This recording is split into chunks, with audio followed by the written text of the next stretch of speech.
Unscrew and remove the cap nut.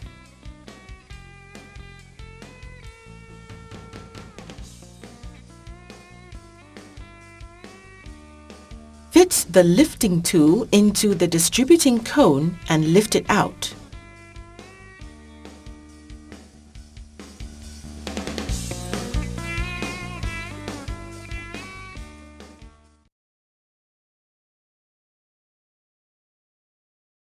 Fit the lifting tool onto the sliding bowl bottom and lift it out by hoist.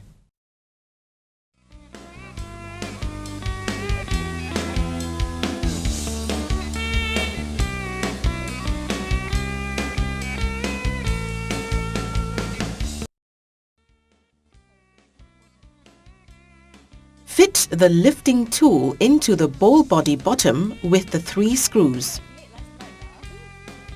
Then, turn the handle at top of the lifting tool until the bowl body comes loose from the spindle taper.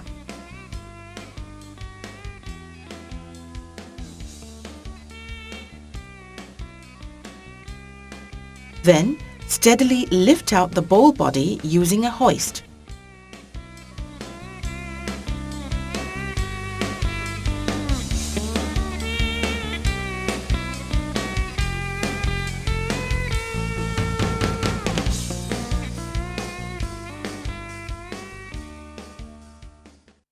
Carefully turn the bowl body upside down and clean it with a clean cloth.